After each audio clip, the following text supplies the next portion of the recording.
আসসালামু আলাইকুম ভিউয়ার্স, আমি রকি পারভেজ। আজকের ভিডিওতে আমি আপনাদের দেখাবো কিভাবে আপনারা ছবিতে স্প্ল্যাশ ইফেক্ট ইউজ করবেন। তো ছবিতে স্প্ল্যাশ ইফেক্ট সেট করার জন্য আমি PicsArt প্রফেশন অ্যাপসটি ইউজ করব, যেটার ডাউনলোড লিঙ্ক আপনারা ডেসক্রিপশনে পেয়ে যাবেন। আমি আমার PicsArt অ্যাপসটা ওপেন করলাম। ওপেন করার পর এখানে প্লাস আইকন থেকে আমি গ্যালারিতে যাব। দেন গ্যালারি থেকে আমি ফার্স্টে ব্যাকগ্রাউন্ডটা সিলেক্ট করে নেব। তো ব্যাকগ্রাউন্ডের ডাউনলোড লিঙ্কটা ডেসক্রিপশনে দেওয়া থাকবে, আপনারা চাইলে ডাউনলোড করে নিতে পারেন। দেন এইটা সিলেক্ট করার পর আমি ডানে চলে যাব। ডানে অ্যাড ফটো বলে অপশন আছে, অর্থাৎ এই ব্যাকগ্রাউন্ডের উপরে আমি যেই ফটোটা অ্যাড করব সেই ফটোটা সিলেক্ট করে নেব। দেন সিলেক্ট করার পর এইটা জাস্ট ড্র্যাগ অ্যান্ড ড্রপ করে একটু আমি অ্যাডজাস্ট করে নেব। অ্যাডজাস্ট করার পর ডানে একটা ব্লেন্ড বলে অপশন আছে, আমি জাস্ট ব্লেন্ড এই ছবিটাকে ব্যাকগ্রাউন্ডের সঙ্গে ব্লেন্ড করে দেবো। এখানে স্ক্রিন বলে অপশন আছে, এটাতে ক্লিক করলাম। এটাতে ক্লিক করার সঙ্গে সঙ্গে এটা ব্যাকগ্রাউন্ডের সঙ্গে ব্লেন্ড হয়ে গেছে।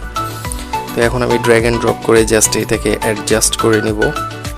এরপর উপরে দেখুন এখানে একটা ইরেজ অপশন আছে, জাস্ট ইরেজ অপশনটাতে আমি ক্লিক করব। ইরেজ অপশনে ক্লিক করার পর এই ফ্রেমের যে বাইরের অংশগুলো আছে আমি জাস্ট এটাকে ইরেজ করে দেব, অর্থাৎ মুছে দেব।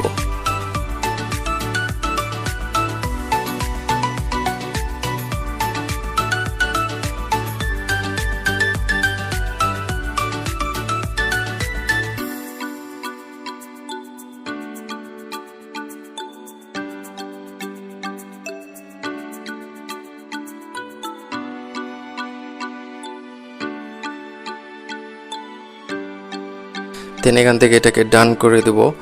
দেন এখানে আবার আমরা একটা টেক্সট ইমেজ অ্যাড করব, সেই জন্য আমরা যাব অ্যাড ফটোতে। অ্যাড ফটো থেকে গ্যালারি থেকে সেই ছবিটা আমরা সিলেক্ট করে নেব।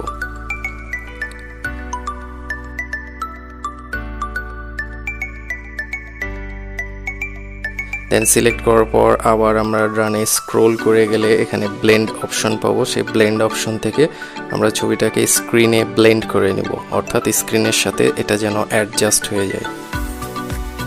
তো এখানে উপরে ব্লেন্ড অপশনে ক্লিক করার সঙ্গে সঙ্গে দেখতে পাচ্ছেন বেশ কিছু অপশন আছে, নর্মাল, স্ক্রিন, মাল্টিপ্লাই, ডার্ক। তো এগুলো আপনারা অ্যাপ্লাই করে দেখবেন যে এটাতে ব্যাকগ্রাউন্ডের সঙ্গে অ্যাডজাস্ট হচ্ছে, সেইটা অ্যাপ্লাই করে এটাকে আমরা ড্র্যাগ অ্যান্ড ড্রপ করে অ্যাডজাস্ট করে নেব।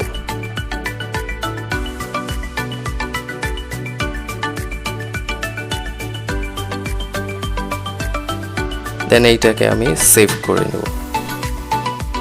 তো বন্ধুরা, আজকে এই পর্যন্ত। আশা করি ভিডিওটি আপনাদের ভালো লেগেছে। ভিডিওটি ভালো লাগলে আমার চ্যানেলটি অবশ্যই সাবস্ক্রাইব করবেন এবং ভিডিও শেষে ভিডিওতে একটা লাইক দিবেন, ছোট্ট করে একটা কমেন্ট দেবেন। ধন্যবাদ।